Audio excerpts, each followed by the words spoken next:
What's up, y'all? We are in Dell Rapids, South Dakota at the Dell Rapids Park Campground, which is right here by the rapids. Can you see them back there?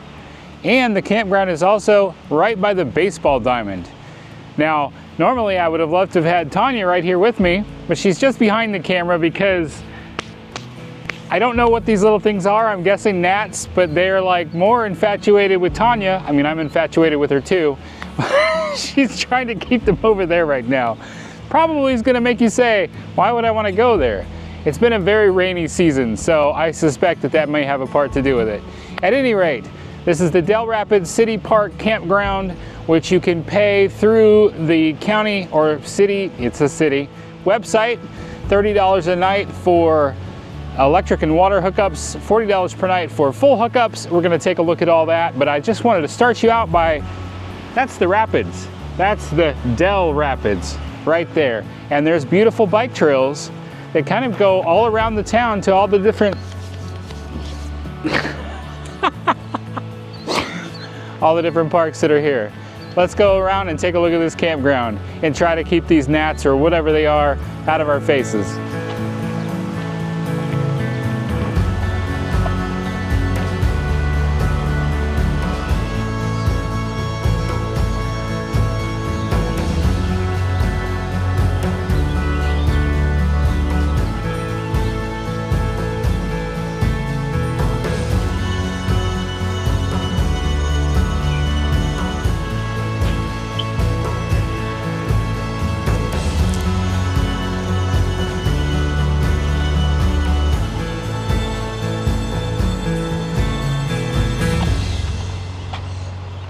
Right over here we have got a dog park. It's actually two dog parks.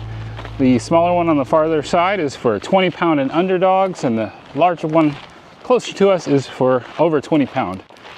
There's been a good amount of people that come from the city or anywhere in this region if they want to utilize the dog park.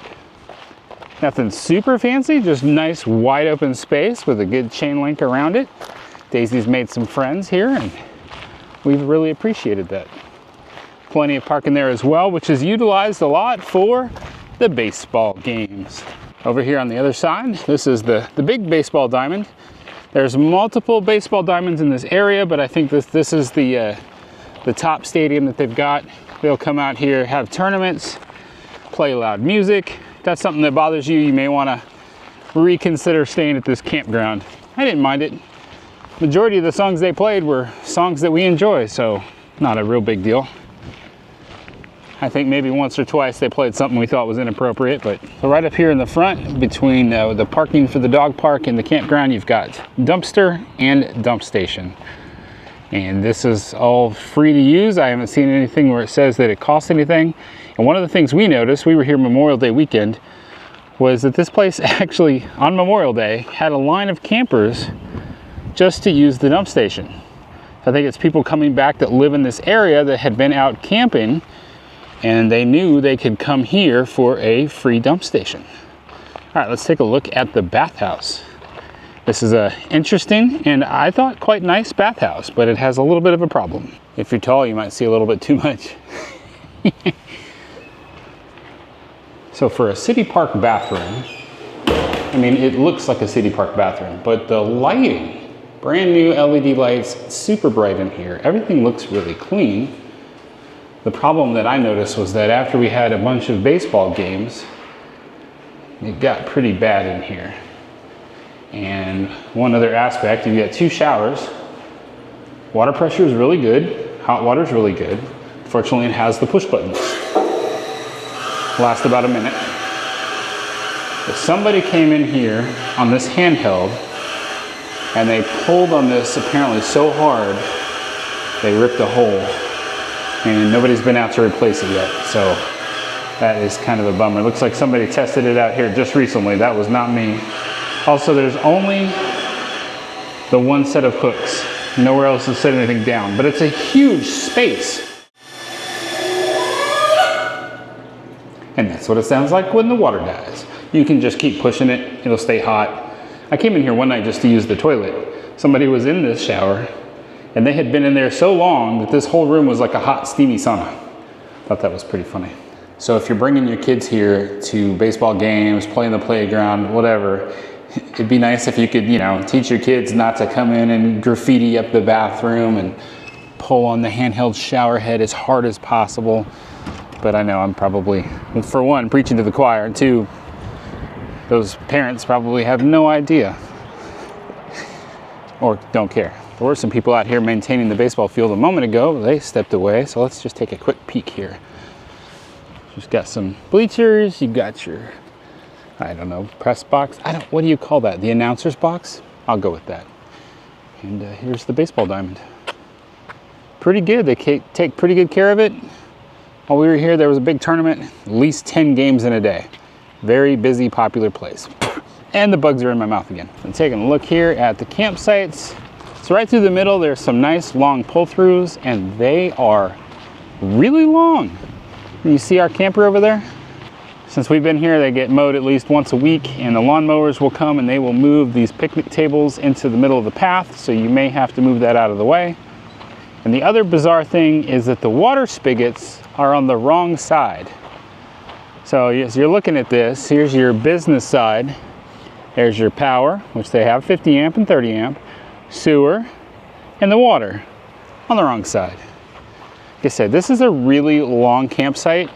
If you look at our side, we got the playground right there. I thought that'd be nice for the girls. The truck is a good amount of space there in front of the RV. We're here for family, and when family would come over in their vehicle, they could pull up in front of there and have plenty of room. And then with this site, I think this is site 16, we could still get another vehicle behind us. They have a listing or a rule that says only one RV per site. You really could, if you had smaller RVs, could easily fit 2 on this site. Now here is the playground. Now at one point during the baseball tournaments, there was about 15 kids there. We didn't mind, we like kids. Kira actually she was reading a book, sitting in the truck, listening to the kids play. That was interesting. And they all, when I came out to walk Daisy, they're like, "Can we pet your dog?" And they all, 15 kids at once, petted Daisy. Daisy was in heaven. Hi, Daisy. Oh, hi, Daisy. So we all have these good size aluminum picnic tables in pretty good shape. On the ground fire ring with a barbecue. Water spigot on the wrong side. Like I said, electric and water on the other. Let's take a look real quick at an electric hookup. Pretty standard, not brand new, a little bit dirty, but this is probably just a few years old. Now on the other side of our RV, we've got the cheaper sites, the $30 electric and water. Now I noticed these ones do not all have their own dedicated water spigot. In fact, they all do not even have their own dedicated driveway. You are expected to drive across the grass to get your RV under the spot. Memorial Day weekend, there were bigger RVs over here. There was a 30-something foot Arctic Wolf fifth wheel right here in this spot with their truck up there parked in the grass. That was the expectation. But they have 4 water hookups back here, and we've got 1, 2, 3, 4, 5, about 10 sites back here. So yeah, you better have your splitters. You're all gonna get water. They do at least all have 50 amp. Somebody left on the 30 and the 20.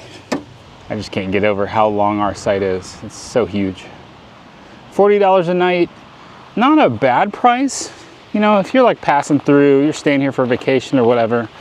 My concern with this is that while we're here, this is the closest campground that I can get to family. I grew up in Sioux Falls, South Dakota, so I've got a lot of family in the area.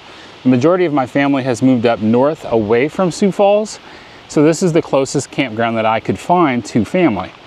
For the same price, I can go stay at Jellystone, which is down on I-90 in between Sioux Falls and Brandon, and the kids pick up a whole lot more amenities that the kids would love. The downside is that puts me at quite a bit more of a drive to go spend time with family. So at the same cost, it's kind of an up in the air kind of thing. What do you really need to do? Now, as you saw the rapids out here in the river, people have been, I've seen 2 guys jet skiing on this river. Take a look at this river. This is the more calm part over here, north of the rapids. It's a pretty good sized river. This is the Big Sioux River that eventually makes its way down and becomes the Sioux Falls. There's a split over there One way goes down to the rapids. These jet skiers, they actually knew exactly where to turn around over there by the rapids. I was impressed. But when looking up information about Dell Rapids, one of the things I saw was a picture of somebody out with a kayak going down those rapids. And I thought, you know, if that's something you're interested in, this park may actually be a really good spot for you to come hang out and ride those rapids.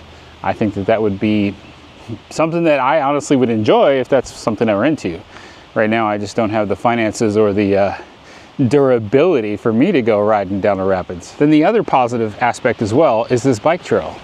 It takes you around to quite a few different areas of Dell Rapids. So if you're more of an outdoorsy person, you don't want to rely on such things as the Jellystone Park kind of amenities, and you want to be more out in nature, this may be a better option for you.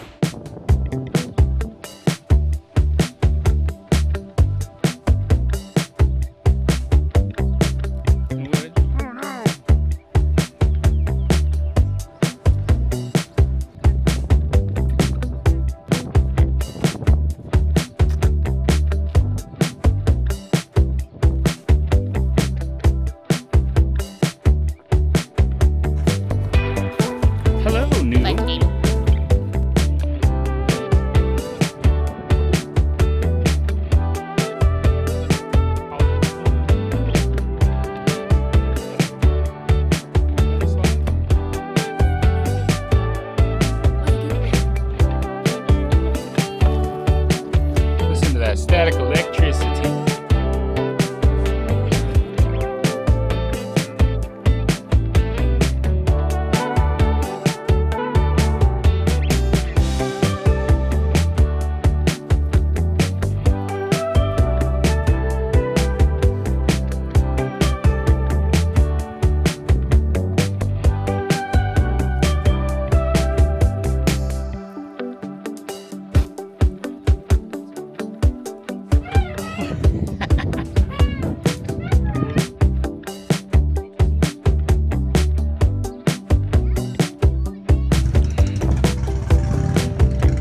Job, Noodle.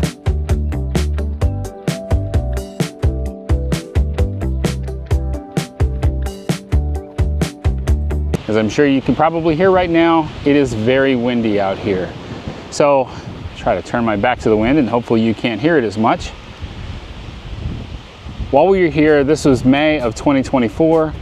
The wind, storms, tornadoes, thunderstorms, everything has been off the chain this season. And it's been a real concern. We even had a Dell Rapids sheriff came and knocked on our door at 10 o'clock at night just to let us know inclement weather was expected about 2 in the morning. That was very nice of him to let us know that. Something you may want to think about if you're in an RV and you're out and you may have tornadoes possibly being projected. Just do little things like know where everybody's shoes are. Don't take that sleeping pill that maybe you usually take at night. Just get yourself ready so that you can wake up a little easier, get everybody in their shoes and out the door to go hang out in the bathhouse. I am sorry that Tanya isn't with me on this. She was getting really agitated with these little bugs. She was noting that as we got back to the RV that they were biting. She's like, I'm done, I'm out. So she turned her mic off, gave it back to me, and she went back into the RV. Sometimes that sort of thing happens. It's one of the things we always say, life happens, don't let it stop you. I mean, she didn't quit the RV life. She's just like, I don't want to talk to the camera right now. Totally understandable. Because I've had a couple go in my nose. See, it's a little frustrating, but I want to get these videos made for y'all. We are about to head out for the west side of South Dakota here real soon. So we wanted to get this done real quick, kind of in between rainstorms. We had a bunch of rain this morning and I think we're gonna have some more rain a little bit later. But we are gonna go right now and hang out with family. I think it's gonna be one last time, go have some burgers with family before we depart this area. So thank y'all so much for watching our videos. Remember that life happens, even bugs that fly up your nose. Don't let that stop you. At least don't let that stop you from going outside. Maybe use some bug spray. Stay fresh, cheese bags.